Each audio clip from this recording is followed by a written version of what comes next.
Hello. So now we are on our last topic for this chapter. So the last topic is SQL injection. So to start, SQL injection is a code injection technique that's used to attack data-driven applications in which malicious SQL statements are inserted into an entry field for execution.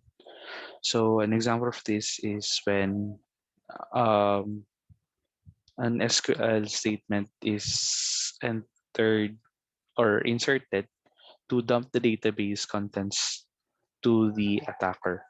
So SQL injection must exploit a security vulnerability in an application's software. So two examples are when user input is either incorrectly filtered for string literal escape characters embedded in SQL statements, or when user input is not strongly typed and unexpectedly executed. So SQL injection is mostly known as an attack vector for websites, but can be used to attack any type of SQL database. So the SQL injection attacks allow attackers to spoof identity, tamper with existing data, cause repudiation issues such as voiding transactions or changing balances, allow the complete disclosure of all data on the system, destroy the data or make it otherwise unavailable, and become administrators of database server.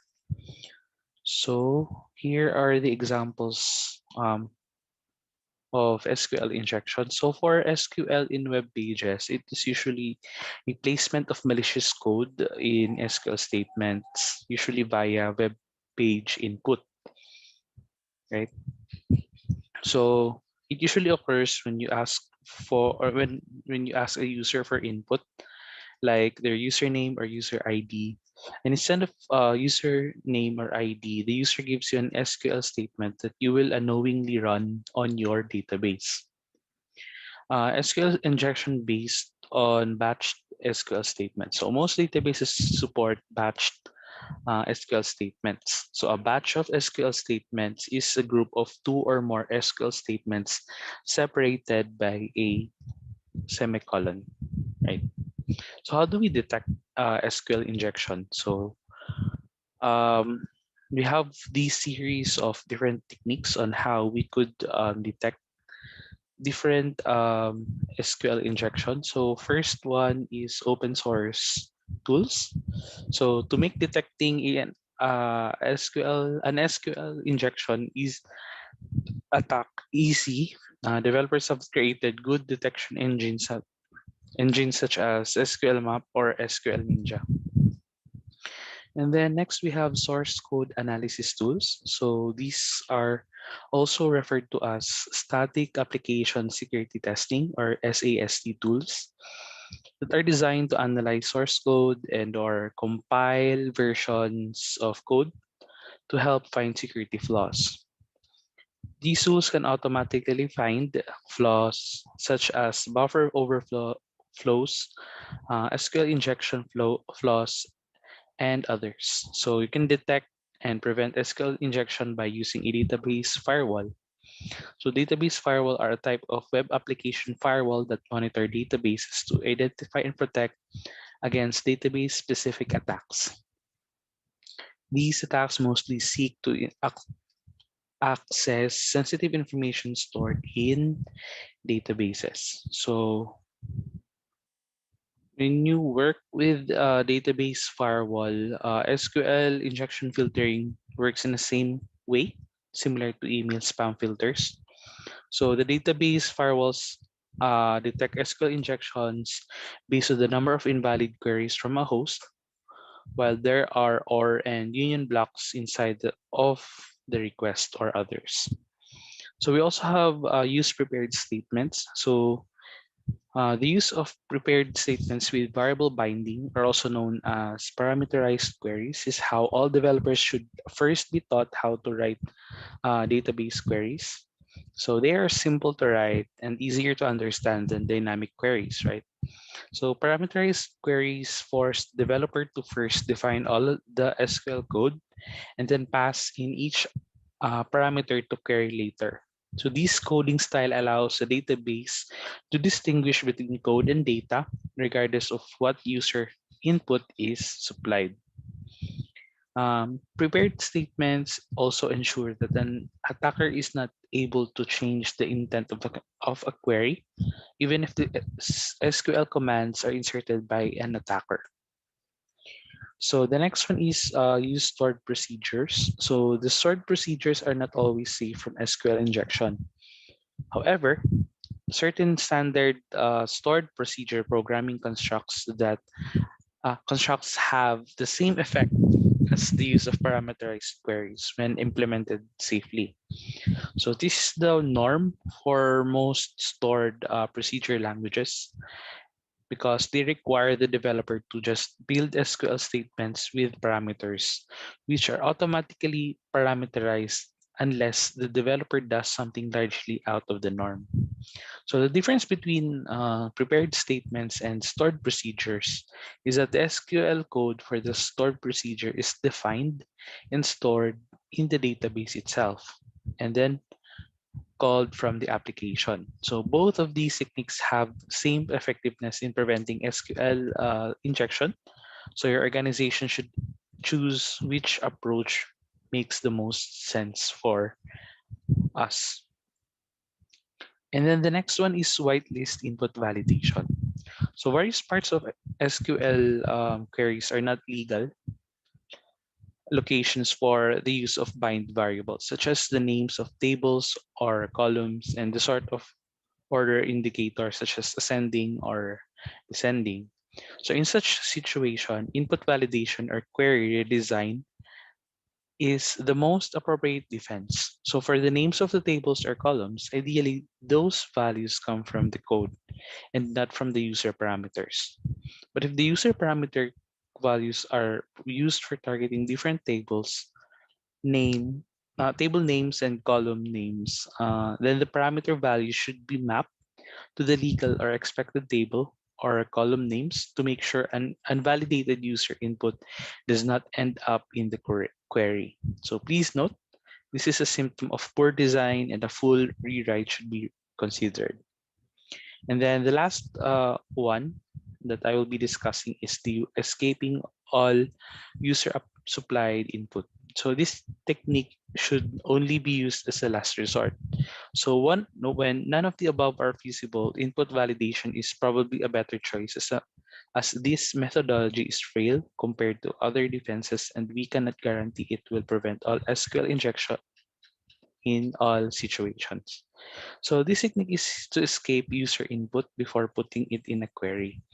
Its implementation is very database specific. So it is usually only recommended to retrofit legacy code when implementing input validation is not cost effective. Applications built from scratch or applications requiring low risk tolerance should be built or rewritten using parameterized queries, stored procedures, or some kind of object relational mapper or ORM that builds your queries for you. The escaping works like this. So each database management system support one or more character escaping schemes specific to a certain kind of queries. So if you then escape all supplied input using the proper escaping scheme for the database that you are using, the database management system will not confuse that input with SQL code written by the developer, thus avoiding any possible SQL injection vulnerabilities. So there are some libraries and tools that can be used for input escaping. So an example for this is OWASP or Enterprise Security API or ESAP or is which is a free open source web application security control library that makes it easier for programmers to write lower risk applications. So the ESAPI libraries are designed to make it easier for programmers to retrofit security into existing applications and serve as a solid foundation for new development. So there are also some additional defenses that can be considered. So we have least privilege, multiple database users, and SQL views. Let's tackle them one by one. So for the least privilege, so to minimize the potential damage of a successful SQL injection attack, so we consider here that the injection was already done. You should minimize privileges assigned to every database account in your environment. So do not assign DBA or admin type access rights to your application accounts, right? So we understand that this is easy and everything just works when you do it this way, but it is really very dangerous. So start from the ground up to determine what access rights your application accounts require, rather than trying to figure out what access rights you need to take away. Make sure that accounts that only need read access are only granted read access to the tables for which they need access. So if an account only needs to access to portions of a table, consider creating a view that limits access to that portion of the data and assigning the account access to the view instead, rather than under the underlying table. So early, if ever, grant, create, or delete access to database accounts. So if you adopt a policy where you use stored procedures everywhere and do not allow application accounts to directly execute their own queries, then restrict those accounts to only be able to execute the stored procedures they need. Do not grant them any rights directly to the tables in the database, because SQL injection is not only threat to your database data. Attackers can simply change the parameter values from one of the legal values they are presented with to a value that is unauthorized for them, but the application itself might be authorized to access. Minimizing the privileges granted to your application will reduce the likelihood of such unauthorized access attempts, even when an attacker is not trying to use SQL injection as part of their exploit. You should also minimize the privileges of the operating system account that the DBMS runs under. Do not run your DBMS as root or system, because most DBMS run out of the box with a very powerful system account, right? And then for the next additional defense, we have the multiple database users. So web applications designers should avoid using the same owner admin account in the web applications to connect to the database. Different DB users could be used for different web applications. So in general, each separate web application that requires access to the database could have a designated database user that the web app uses to connect to the database. That way, the designer of the application can have detailed access control, thus reducing the privileges as much as possible. Each DB user will then have select access to what it only needs only, and write access as needed. And then lastly is the SQL views. So you can use SQL views to further increase the access detail by limiting read access to specific fields of a table or joins of tables. So it would potentially have additional benefits. So mm, for example, suppose that the system is required to store passwords of the users. So instead of salted hashed passwords, the designer could use views to compensate for this limitation. So revoke all access to the table from all database users except the owner or admin, and create a view that outputs the hash of the password field and not the field itself. So any SQL injection attack that succeeds in stealing DB information will be restricted to stealing the hash of the password. because no database user for any web application has access to the table itself.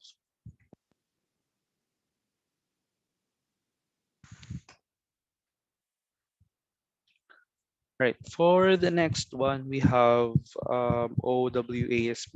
So let's define first what is OWASP. So the Open Web Application Security Project, or OWASP, is focused on providing education, tools, and other resources to help developers avoid some of the most common security problems in web-based applications. So some of these resources include tools, code projects, and documentation projects. So for tools, OWASP produces tools such as the Z attack proxy or ZAP, which looks for vulnerabilities during development. OWASP dependency check, which looks for vulnerabilities in your code, and Defect Dojo, which streamlines the testing process. For code projects, they were able to create the mod security CRS or core rule set. So generic attack detection rules that can be used with web application firewalls and OWASP CSRF guard, which prevents the cross-site request forgery or CSRF attacks. And then for documentation projects, OWASP is perhaps best known for its documentation projects, right? Because it includes the application security verification standard, the top 10, which describes the top 10 most security issues in the web applications, and the cheat sheet series, which explains how to mitigate those issues. So let's look at the most common of those top 10 issues. No, let's look at the top 10 directly. So here are the top 10 attacks for as described by or as compiled by OWASP. So for injection, this item consists of all in sorts of injection attacks. So we have talked earlier about SQL injection, but this is only the most common.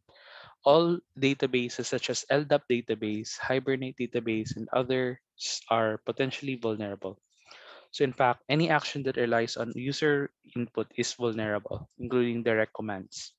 So you can mitigate these types of attacks by using parameterized APIs, escaping user input, and by using limit clause to limit exposure in the event of a breach. We also have broken authentication for number two. So this item relates to multiple problems with user credentials, from stolen credentials database to default password shipped with the product.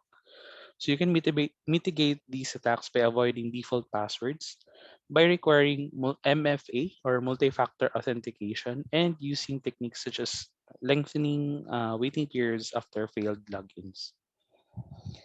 Third is sensitive data exposure.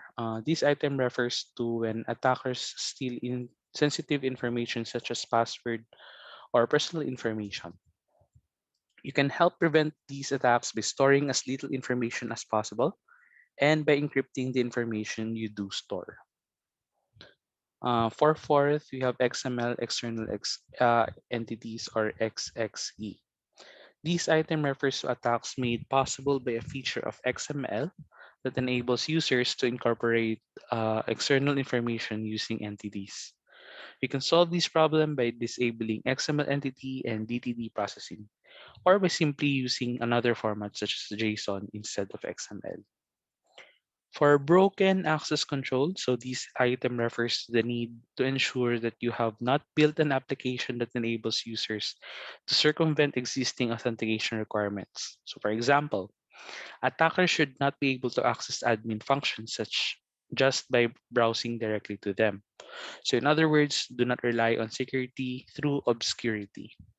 Make sure to protect all resources and functions that need to be protected on the server side, ensuring that any and all access really is authorized. Sixth, we have security misconfiguration.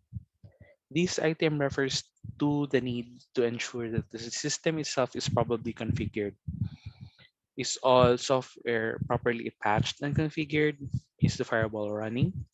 Prevention of these types of problems requires careful, consistent hardening of systems and applications, and then reduce the attack surface that is available. So to do this, only install the services you actually need and try to separate out components that are not related to different systems to reduce the attack surface further. For seventh, we have cross-site scripting or XSS. This item refers to the ability for an attacker to use the dynamic function of a site to inject malicious content into the page, either in a persistent way, such as within the body of comments, or as part of a single request, right? So mitigating these problems requires careful consideration of where you are including untrusted content in your page, as well as sanitizing any untrusted content you do include. Eight, we have insecure deserialization. So this item describes issues that can occur if attackers can access and potentially change serialized versions of data and objects. That is, text versions of objects that can be reconstituted into objects by the server. So for example, if a user's information is passed around as a JSON object that includes their access privileges, they could conceivably give themselves admin privileges by changing the content of that object. Because objects can include executable code, this exploit can be particularly dangerous, even if it is not necessarily simple to exploit. So to help prevent issues, do not accept serialized objects from untrusted sources. Or if you must, ensure validation before deserializing the objects.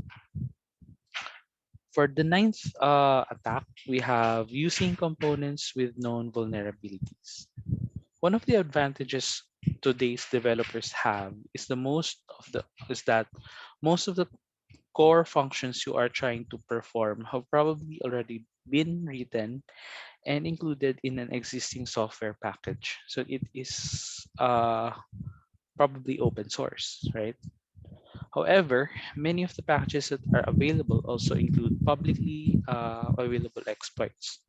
So to fix this, we have to ensure that we are using only necessary features and secure applications downloaded from official sources and verified with a signature.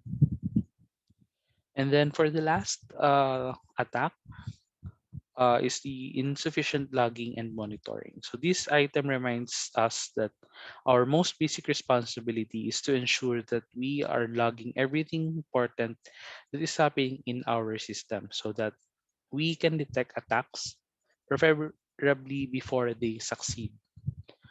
It is particularly important to ensure that your logs are in common format so that they can be easily consumed by reporting tools and that they are auditable to detect or better yet prevent tampering. So those are all the top 10 OWASP attacks. Right. So next we have let's jump into the evolution of passwords. Right. So over the years there is an evolution as well of the password in systems. Right. So before we have the simple plain text passwords. So the first passwords were simple plain text ones stored in databases. So this allows multiple users using the same core processor to have a unique privacy settings. So the for plain text passwords is very simple. Just store them. You have a database with a table for all your users, and it would probably look something like ID, username, and then the password. So after the account is created, you store the username and password in these fields as plain text, and on login, you extract the row associated with the input username and compare the input use password with the password from the database. So if it matches, you let your user in. So perfectly simple and easy to implement, right? And then we have the next generation, which is password hashing, right? So storing passwords is risky and complex at the same time. So a simple approach to storing passwords is to create a table in your database that maps a username with a password. So when a user logs in, the server gets request for authentication with a payload that contains username and a password. So we look up the username in the table and compare the password provided with the password stored. A match gives us the user access to the application, and then the security strength and resilience of this model depends on how the password is stored. So the most basic, but also the least secure, password storage format is clear text. Storing passwords in clear text is equivalent of writing them down in a piece of digital paper. So if an attacker was to break into the database and steal passwords table, the attacker could then access each user account.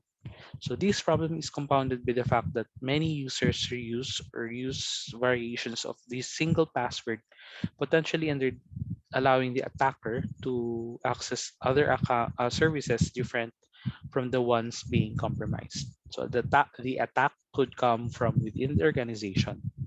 A software engineer with the access to the database could abuse that access power, so retrieve the clear text credentials and access any account. And then the next evolution is hashing. So a more secure way to store password is to transform it into a data that cannot be converted back to the original password. So this mechanism is known as hashing. So by definition, hashing refers to chopping something into small pieces to make it look like confused mess. So that definition closely applies to what the hashing represents in computing. So in cryptography, a hash function is mathematical algorithm that maps data of any size to a bit uh, string of a fixed size. So this function input can be referred to as message or simply an input.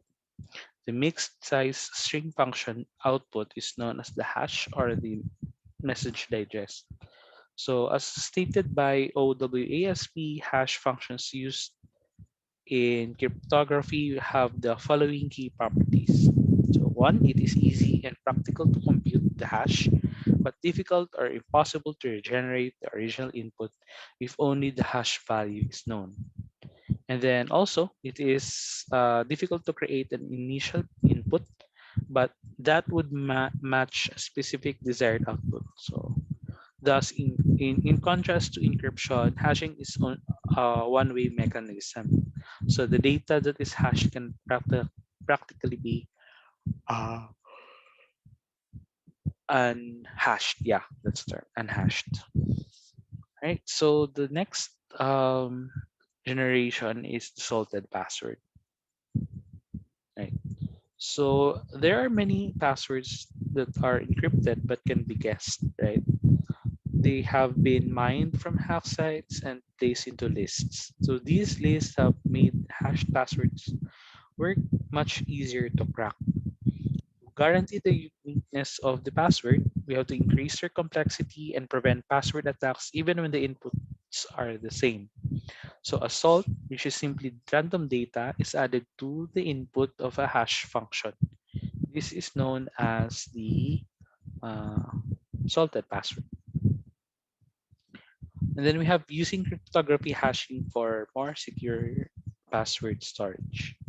So the irreversible mathematical properties of hashing make it a phenomenal mechanism to conceal passwords at rest and in motion. So another critical property that makes hash functions suitable for password storage is that they are deterministic. So a deterministic function is a function that given the same input always produces the same output. This is vital for authentication because you need to have the guarantee that a given password uh, will always produce the same hash. Otherwise, it would be impossible to consistently verify user credentials with this technique. Right. So Next is we have here a combined, so adding salt to hash, password hashing, right? So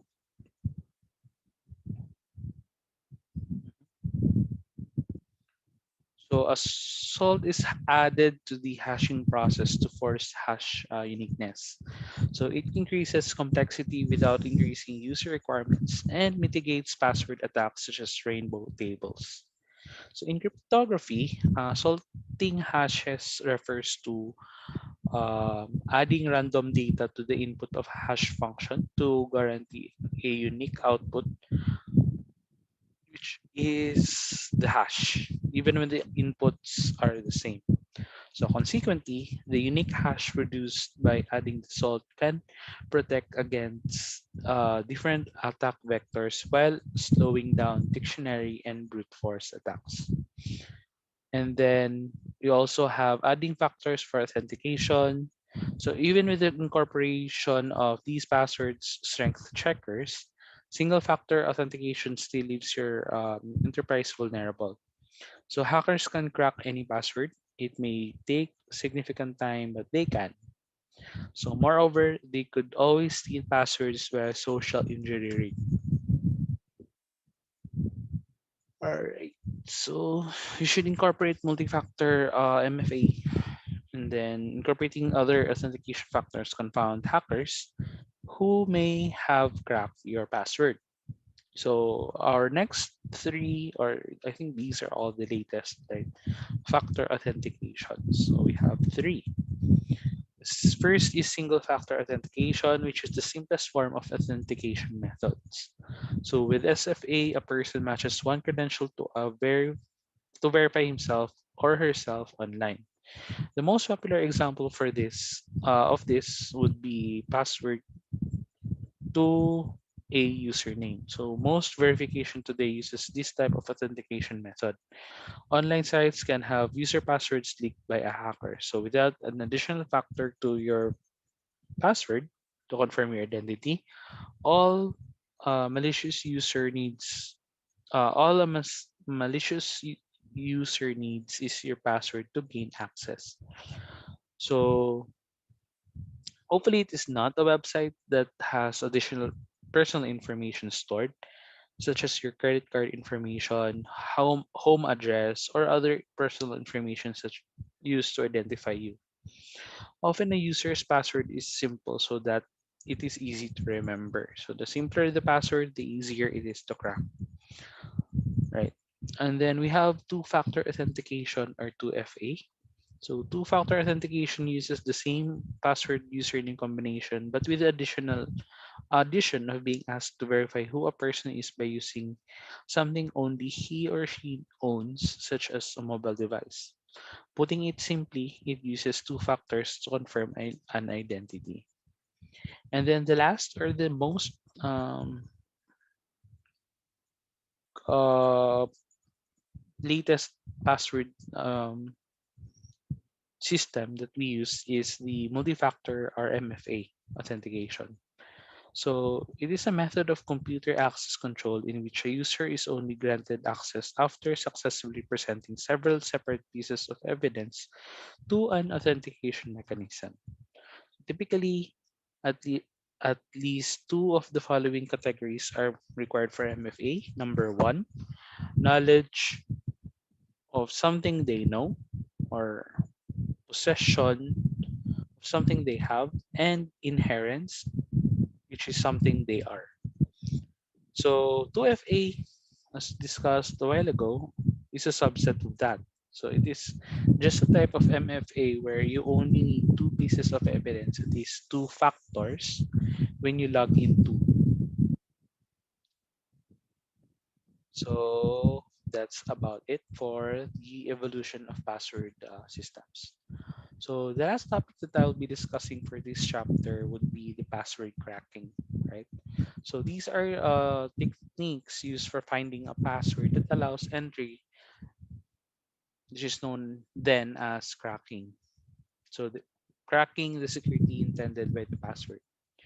Right. So the first one is password guessing. So it is an online technique that involves attempting to authenticate a particular user to the system. Password guessing may be detected by monitoring the failed login system logs. So clipping levels are used to differentiate different malicious attacks and normal users accidentally mistyping their passwords, right? So the clipping levels defined in a minimum report threshold level. So password guessing, using using the password guessing example. So a clipping level might be established so that the audit system only alerts if failed authentication occurs more frequently than 5 times in an hour for a particular user. The clipping levels can help to differentiate the attacks from the legitimate mistakes. However, they can also cause fake negatives if the attackers can glean the threshold beneath which they must operate. Right. So the next one is dictionary attack. So in cryptanalysis and computer security, a dictionary attack is a form of brute force attack for defeating a cipher or authentication mechanism by trying to determine its decryption key or passphrase by trying hundreds or sometimes millions of like possibilities, such as the words in a dictionary. So a dictionary attack is based on trying all the strings in a pre-arranged listing typically derived from a list of words such as in a dictionary, hence the phrase dictionary attack.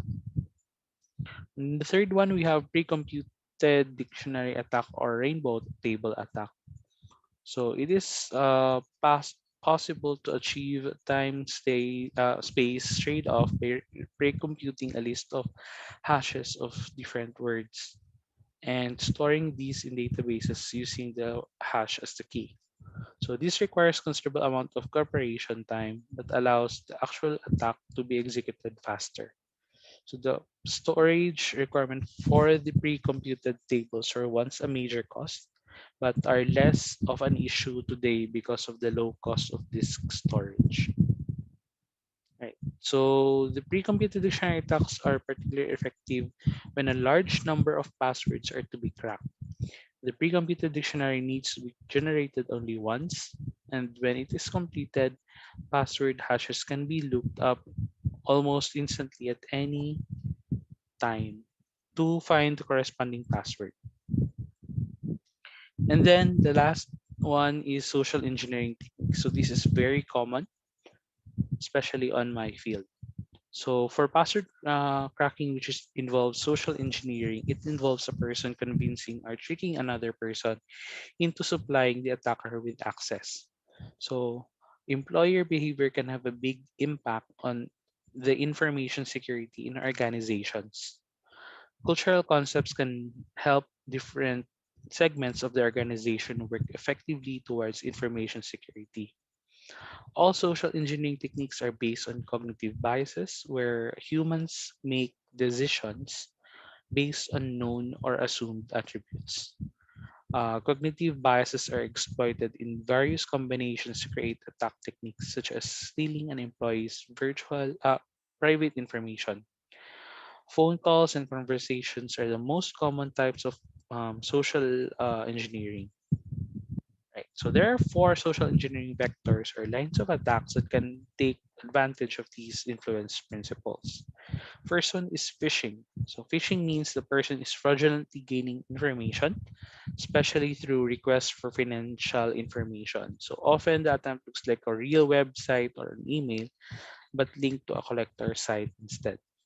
Right? So usually phishing has the sense of urgency, requesting you to do something and supply them with the information that they need to steal some information from you. We also have phishing, which stands for voice phishing. So it is associated with the voice phone calls to gather private information for financial gain. So this is usually common to the scenario of hackers. Usually, when they try phishing, they ask for something urgent, and if they pretend to be someone you know and you have provided them with such information without verifying they truly were, or the hacker is actually her friend. So um, what happens there is they have provided without doing some confirmation if that was really um, his or her friend. Right. So next one is smishing.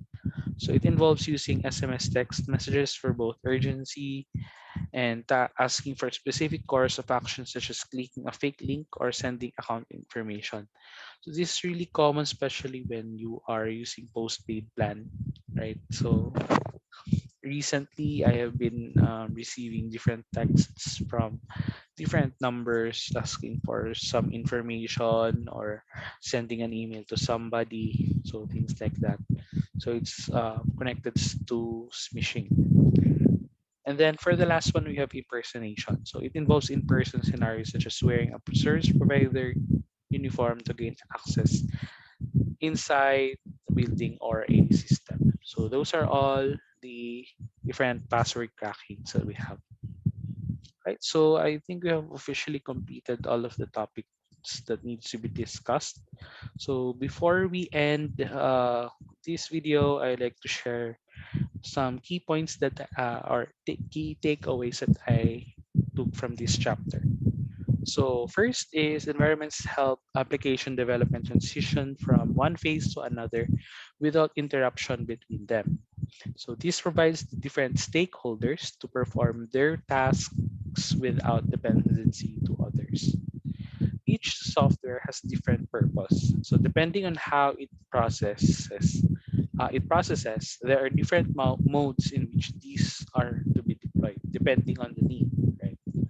So the businesses have a unique architecture and are specially made to help run their company. The landscape deployed varies to the involved systems, which caters how the processes inside these components are being run. And then in terms of how companies choose the flow of every change or program, they adapt to the standards that they have set and or the processes that they are comfortable with. And then security doesn't just mean you have the best security software in place, right? So the first barrier that everyone should have to protect their data is their companies for each employee to practice vigilance and caution, especially when dealing with people outside the project or the company. So I think that's the end of my report. I hope everyone has learned a lot from this chapter. Thank you.